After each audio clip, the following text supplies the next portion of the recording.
This Leon's pendant from the Hudson Valley Group takes crisp, modern elegance to new heights.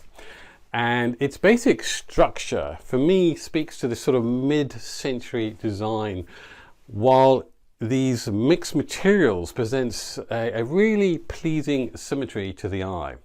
The diamond-shaped acrylic structure with the metal corner accents combined with the diamond loop and the chain and canopy just strengthen the overall unity of the design.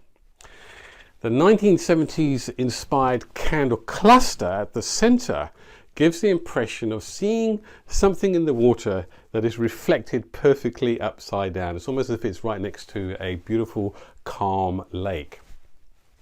Leon's is available in 3 sizes and in polished nickel and in aged brass finish.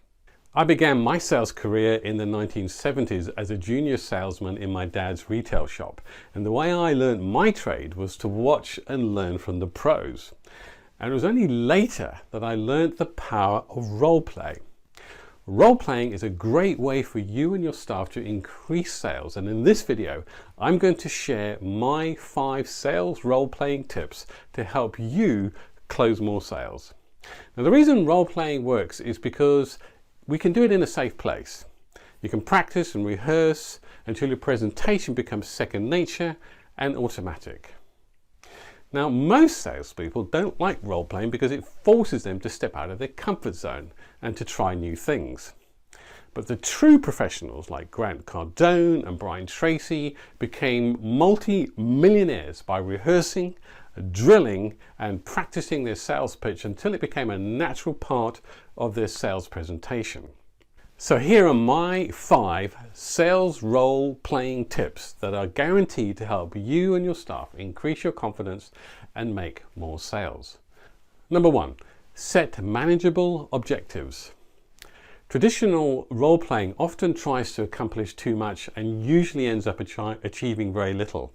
So choose specific goals for your role play. Decide what you're going to do beforehand. Give your sales team specific, manageable objectives. For example, for your first role play, you may just want to focus on getting the wording down.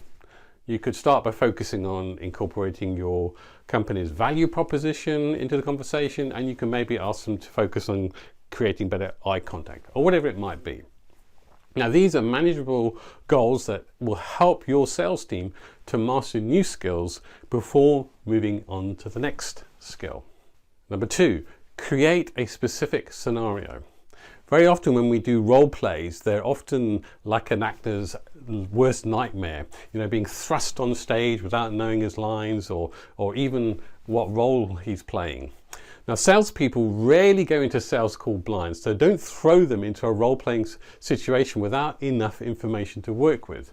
It's really important that you provide them a clear set of specific circumstances so you can help your salespeople ground themselves in the reality of the situation, even though it's a role play, so that they can block out all these distractions and they can focus on actually what's happening. So for example, instead of just giving vague instructions like a customer walks in and asks to buy a light, try being more specific. You could say something like, a customer walks in and tells you they're refurbishing their lounge and they need help with general lighting and task lighting.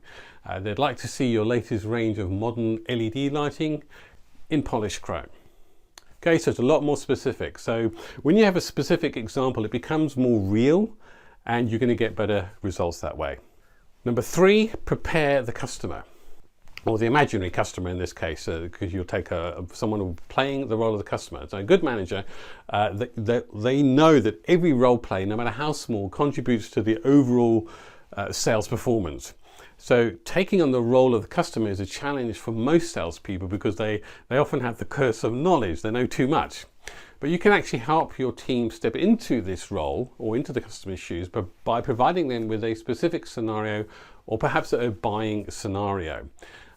This could describe what the customer does, what they know about your products or services, what their current challenges are, what their goals are, and what they hope to achieve out of coming into your shop. So the more authentic the customer, the more authentic the sales performance will be, and again, you're going to get better results when it comes to actually selling your products. Role play rule number 4. Allow the salesperson time to get into the role.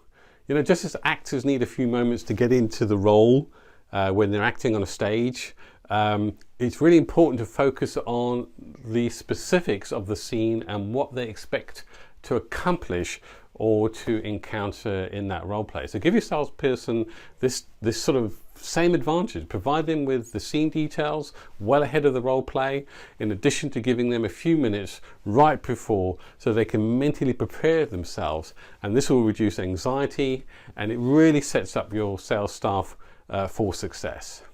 Number 5, it's really important to create a safe environment. The goal of these role play rehearsals is to practice and to internalize new skills. And to do that, your sales team must feel safe enough to take chances and try new things.